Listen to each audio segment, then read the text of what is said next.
आज हम आपको बताएंगे प्रीत दोष के बारे में। आखिर क्या होता है प्रीत दोष, जिससे घर में नेगेटिविटी और अशांति बनी रहती है? कैसे हम इसको दूर करें? इसे देखने के लिए आप वीडियो में लास्ट तक बने रहे। प्रीत दोष, जिसे घर में सुख शांति के अभाव के रूप में भी समझा जाता है, घर में रिश्तों में तनाव, वैवाहिक जीवन में समस्याएं, परिवार में उलझन, मानसिक तनाव और विभिन्न प्रकार की अशांति उत्पन्न करता है। ये दोष वास्तुशास्त्र और विभिन्न आध्यात्मिक मान्यताओं से जुड़ा हुआ है। प्रीति दोष का असर घर के वातावरण, परिवार के सदस्यों की मानसिक स्थिति और उनके आपसी रिश्तों पर पड़ता है। इस दोष को समझने के लिए हमें इसके कारण, लक्षण और निवारण के उपायों पर ध्यान केंद्रित करना होगा। प्रीति दोष के कारण। 1. वास्तु दोष। प्रीति दोष मुख्य रूप से घर के वास्तु दोषों के कारण उत्पन्न हो सकता है। घर का गलत निर्माण, गलत दिशा में रसोई, बाथरूम या बेडरूम का होना, घर की नींव में दोष या स्थान का चयन ठीक से न होना जैसे कारण प्रीति दोष का कारण बन सकते हैं। घर के भीतर या आसपास का वातावरण भी इस दोष को उत्पन्न कर सकता है, जैसे घर में अंधेरा या कूड़ा करकट का जमाव, खराब वेंटिलेशन या खराब जल स्रोत भी प्रीति दोष का कारण हो सकते हैं। 2. मनोविकार और आंतरिक अशांति। घर में मानसिक तनाव, नकारात्मकता और भावनात्मक अस्थिरता प्रीति दोष का कारण हो सकती है। उदाहरण के लिए, यदि घर में अक्सर लड़ाइयाँ होती हैं, तो वह प्रीति दोष की स्थिति को उत्पन्न कर सकती है। परिवार के सदस्य मानसिक रूप से तनावग्रस्त होते हैं, तो उनके आपसी रिश्तों में भी खटास आ सकती है। 3. धार्मिक कारण। कभी कभी घर में किसी धार्मिक अनुष्ठान या कार्य को ठीक से न करने के कारण प्रीति दोष उत्पन्न हो सकता है, जैसे घर में पूजा का नियमित रूप से न करना या धार्मिक गतिविधियों की अनदेखी करना। 4. दूसरों के साथ आपसी संबंध। परिवार के सदस्य एक दूसरे के प्रति स्नेह और प्रेम की कमी महसूस करते हैं, तो ये भी प्रीति दोष की वजह बन सकता है। परिवार के सदस्य एक दूसरे से दूर हो जाते हैं या संवाद की कमी होती है, तो ये घर में अशांति और तनाव उत्पन्न कर सकता है। 5. पारिवारिक और वैवाहिक समस्याएं। वैवाहिक जीवन में अगर किसी प्रकार की दरार या तनाव हो, तो ये भी प्रीति दोष का कारण बन सकता है। विवाह के बाद जीवन में समस्याएं आना, जैसे पति पत्नी के बीच अनबन या रिश्तों में विश्वास की कमी होना, प्रीति दोष के संकेत हो सकते हैं। प्रीति दोष के लक्षण। 1. मन में अशांति। यदि घर के सदस्य मानसिक शांति नहीं महसूस करते, मानसिक तनाव में रहते हैं और खुश नहीं होते, तो ये प्रीति दोष का संकेत हो सकता है। 2. रिश्तों में खटास। घर में एक दूसरे के प्रति प्यार, सम्मान और समझ की कमी हो सकती है। ये वैवाहिक जीवन में भी देखा जा सकता है, जहां पति पत्नी के बीच अनबन रहती है। 3. सुख समृद्धि में कमी। घर में प्रीति दोष के कारण आर्थिक समस्याएं भी उत्पन्न हो सकती हैं।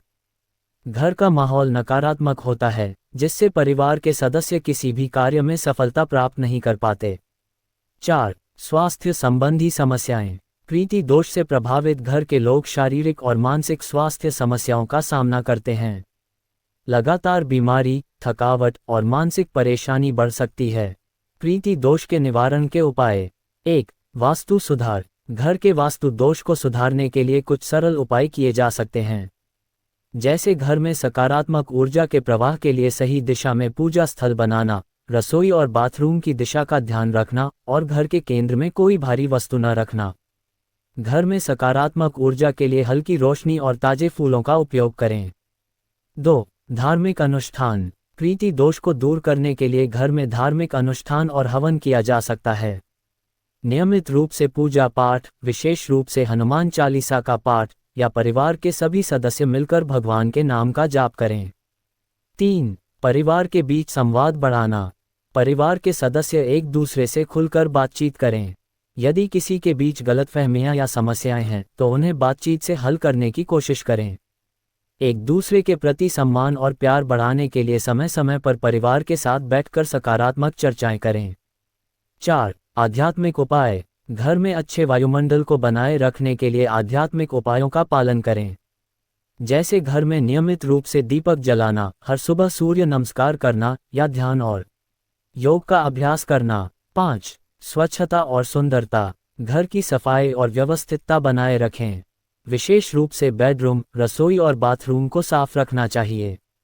कूड़ा करकट को समय पर हटा देना चाहिए और घर को साफ सुथरा रखने का प्रयास करें।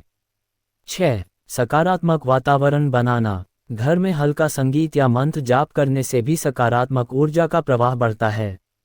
इस तरह का वातावरण बनाने से मानसिक शांति मिलती है, जिससे प्रीति दोष की स्थिति में सुधार हो सकता है। प्रीति दोष से बचने के लिए किए जाने वाले कार्य। 1. सामान्य समय पर भोजन करना। घर में सभी सदस्य मिलकर समय पर भोजन करें। यह एक अच्छा पारिवारिक समय होता है जो रिश्तों को मजबूत करता है। 2. सप्ताह में एक दिन परिवार के साथ समय बिताना।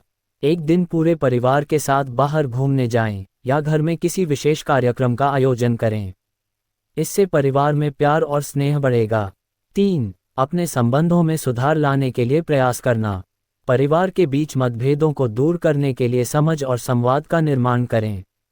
अपने पार्टनर के साथ समय बिताएं और एक दूसरे के विचारों और भावनाओं को समझने की कोशिश करें। 4. आध्यात्मिक दृष्टिकोण। यदि घर में कोई गंभीर प्रीति दोष उत्पन्न हो तो किसी योग्य आचार्य से मार्गदर्शन प्राप्त करें और धार्मिक अनुष्ठान करने के लिए सलाह लें। 5. समय समय पर घर की पूजा। घर में पूजा और धार्मिक गतिविधियां नियमित रूप से करना प्रीति दोष को कम करने में सहायक हो सकता है। ये घर के वातावरण को शुद्ध करता है और सकारात्मक ऊर्जा का प्रवाह बढ़ाता है। 6. वास्तु सुधार। घर के वास्तु दोषों को सुधारने के लिए वास्तुशास्त्र के अनुसार जरूरी बदलाव करें, जैसे कमरे की दिशा में बदलाव, रंगों का चयन और सही स्थान पर पूजा स्थल स्थापित करना। प्रीति दोष एक गंभीर समस्या हो सकती है जो परिवार के रिश्तों और जीवन की गुणवत्ता को प्रभावित करती है। इसके कारण वास्तु दोष, मानसिक तनाव, पारिवारिक समस्याएं और नकारात्मक वातावरण हो सकते हैं। इन समस्याओं के निवारण के लिए विभिन्न उपाय जैसे वास्तु सुधार, धार्मिक अनुष्ठान, परिवार के बीच संवाद और सकारात्मक वातावरण बनाने के प्रयास किए जा सकते हैं। सही दिशा में किए गए प्रयास और धार्मिक व आध्यात्मिक उपाय प्रीति दोष को दूर करने में सहायक हो सकते हैं, जिससे परिवार में खुशियां और शांति का वातावरण बना रह सकता है। इसमें कई तत्व जुड़े हुए हैं। प्रिय दोस्त के संबंध में आपके विचारों को समझते हुए मैं ये स्पष्ट करना चाहता हूं कि जीवन में अगर हम किसी व्यक्ति से संबंधों में तनाव या विघटन महसूस करते हैं तो उस स्थिति में हमें कुछ सकारात्मक कदम उठाने चाहिए। इस प्रकार के संबंधों को समाप्त करने के लिए आपको आत्मनिरीक्षण और मानसिक शांति की आवश्यकता होती है। यहाँ कुछ महत्वपूर्ण बातें दी गई हैं जिन्हें ध्यान में रखकर आप इस स्थिति से बाहर निकल सकते हैं। 1. स्वस्थ संवाद बनाए रखें। अगर किसी दोस्त या रिश्तेदार के साथ आपका संबंध बिगड़ रहा है और आप उसे अपनी जिंदगी से बाहर करना चाहते हैं तो सबसे पहले आपको इस बारे में उनसे खुलकर बातचीत करनी चाहिए। यह आपको मानसिक शांति दे सकता है और समस्या को हल करने का सबसे अच्छा तरीका हो सकता है। 2. स्वच्छता और ध्यान। शारीरिक और मानसिक शांति के लिए ध्यान और स्वच्छता का ध्यान रखना महत्वपूर्ण है। स्वच्छता से तात्पर्य केवल शारीरिक स्वच्छता से नहीं है, बल्कि मानसिक स्वच्छता भी महत्वपूर्ण है। अपने मन को शांति देने के लिए ध्यान, मेडिटेशन और योगाभ्यास करें। इससे आपकी मानसिक स्थिति बेहतर हो सकती है और आप अपने फैसले और विचारों में स्पष्टता पा सकते हैं। 3. पूजा पाठ और धार्मिक कार्य। अगर आप धार्मिक आस्थाओं में विश्वास रखते हैं तो पूजा पाठ करना और सकारात्मक मंत्रों का जप करना आपके मन को शांति दे सकता है। इससे आपकी आत्मा को शांति मिलती है और नकारात्मक ऊर्जा को दूर करने में मदद मिलती है। नियमित पूजा और व्रत रखने से भी आपके अंदर सकारात्मकता बढ़ सकती है।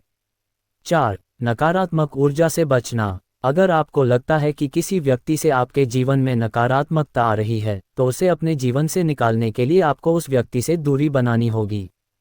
इससे आपकी मानसिक स्थिति बेहतर हो सकती है और आप अपने लक्ष्य की ओर ध्यान केंद्रित कर सकते हैं। 5. किसी योग्य व्यक्ति से मार्गदर्शन लें। अगर आप खुद को इस स्थिति से बाहर नहीं निकाल पा रहे हैं तो आप किसी विश्वसनीय व्यक्ति या सलाहकार से मार्गदर्शन ले सकते हैं। यह आपको मानसिक रूप से मजबूत बना सकता है और आपको आगे बढ़ने के लिए प्रेरित कर सकता है। 6. धैर्य रखें और समय का इंतजार करें। किसी भी रिश्ते को समाप्त करना एक कठिन प्रक्रिया हो सकती है और इसमें समय लगता है। इसलिए आपको धैर्य रखना होगा और स्वयं के लिए सही निर्णय लेने में समय लेना होगा। बिना जल्दबाजी के अपने जीवन को एक नए दृष्टिकोण से देखें। 7. लाभ और हानि। लाभ। अगर आप किसी नकारात्मक रिश्ते से बाहर निकलते हैं तो यह आपके मानसिक शांति, आत्मनिर्भरता और व्यक्तिगत विकास के लिए फायदेमंद हो सकता है। आप अपने उद्देश्य पर ध्यान केंद्रित कर सकते हैं और अपने जीवन को संतुलित कर सकते हैं। हानि: अगर आप किसी दोस्त को जीवन से निकालते हैं तो हो सकता है कि शुरू में आपको अकेलापन या दुख का सामना करना पड़े, लेकिन समय के साथ आप इस स्थिति से उबर सकते हैं और आत्मनिर्भर बन सकते हैं। 8. अपने अंदर के आत्मविश्वास को बढ़ाएं। किसी भी रिश्ते या व्यक्ति से बाहर निकलने के बाद आत्मविश्वास का होना जरूरी है। खुद को समझने और अपने निर्णयों को स्वीकारने की शक्ति को बढ़ाएं। इससे भविष्य में इसी तरह की स्थिति से निपटना आसान होगा। रिश्तों में उतार चढ़ाव होते हैं और कभी कभी हमें किसी रिश्ते को समाप्त करने के लिए कदम उठाना पड़ता है। ये निर्णय पूरी तरह से व्यक्तिगत होता है और इसका असर आपकी मानसिक स्थिति और भावनाओं पर पड़ सकता है। ध्यान और पूजा पाठ से मानसिक शांति और सुकून प्राप्त करना आपकी जीवन यात्रा को बेहतर बना सकता है। भगवान श्री कृष्ण ने प्रीति दोष प्रेम दोष के बारे में गीता और अन्य शास्त्रों में कई महत्वपूर्ण बातें बताई हैं। प्रीति दोष का मतलब होता है प्रेम या स्नेह में कमी, जो व्यक्ति के आंतरिक और बाह्य जीवन में मानसिक और भावनात्मक असंतुलन पैदा कर सकता है। भगवान श्री कृष्ण ने हमें बताया कि अगर किसी के प्रेम में पवित्रता और सच्चाई नहीं होती तो वह प्रीति दोष से प्रभावित हो सकता है और इसका नकारात्मक प्रभाव व्यक्ति के जीवन पर पड़ता है। भगवान श्री कृष्ण के अनुसार प्रेम का मूल आधार निष्कलंक और शुद्ध होना चाहिए। प्रेम अगर स्वार्थ, अहंकार या इच्छाओं से भरा होता है तो वह असली प्रेम नहीं होता। शास्त्रों में प्रेम को भगवान से जुड़ने का सर्वोत्तम तरीका बताया गया है, लेकिन ये प्रेम तभी सच्चा होता है जब वह निस्वार्थ और दिव्य होता है। प्रमुख बातें जो भगवान श्री कृष्ण ने प्रीति दोष के बारे में बताई हैं। 1. निष्कलंक प्रेम। भगवान श्री कृष्ण ने गीता में कहा कि यदि प्रेम में स्वार्थ या व्यक्तिगत लाभ की भावना होती है तो वह असली प्रेम नहीं हो सकता। प्रेम केवल उस समय सही होता है जब वह शुद्ध और आत्मनिर्भर होता है, बिना किसी व्यक्तिगत अपेक्षा के। 2. समर्पण। श्री कृष्ण ने यह भी बताया कि प्रेम में समर्पण महत्वपूर्ण है। जब कोई व्यक्ति भगवान या किसी अन्य के प्रति प्रेम में समर्पण करता है तो वह प्रीति दोष से मुक्त हो जाता है। ये समर्पण अहंकार और स्वार्थ से परे होना चाहिए। 3. सच्चे प्रेम का मार्ग। भगवान श्री कृष्ण ने हमें बताया कि सच्चा प्रेम बिना किसी शर्त के होता है और इसका कोई अंत नहीं होता। प्रेम में हर प्रकार का भेदभाव और द्वैत मिट जाना चाहिए, जैसा कि उन्होंने अपनी गीता में बताया है कि योगी तो वह है जो हर किसी में भगवान को देखता है। 4. भावनाओं का शुद्धिकरण। भगवान श्री कृष्ण के अनुसार हमारे भीतर की भावनाओं का शुद्ध होना बेहद आवश्यक है। जब हमारी भावनाएं शुद्ध होती हैं तो हम वास्तविक प्रेम का अनुभव करते हैं। प्रीति दोष तब होता है जब इन भावनाओं में अशुद्धता, द्वेष या हिंसा होती है। 5. सहनशीलता और प्रेम की शक्ति। श्री कृष्ण ने यह भी कहा कि प्रेम में सहनशीलता होना चाहिए। अगर हम दूसरों के दोषों को माफ नहीं कर पाते तो हमारी प्रेम भावना प्रभावित होती है और प्रीति दोष उत्पन्न हो जाता है। प्रेम के मार्ग में सहनशीलता और क्षमा का होना जरूरी है। 6. प्रेम का आत्मा से जुड़ना। भगवान श्री कृष्ण ने यह भी कहा कि प्रेम सिर्फ शारीरिक या मानसिक स्तर पर नहीं होता, बल्कि यह आत्मा से जुड़ने का एक तरीका है। जब हम अपने मन और आत्मा से प्रेम करते हैं और भगवान से आत्मिक प्रेम स्थापित करते हैं तो हम प्रीति दोष से बच सकते हैं।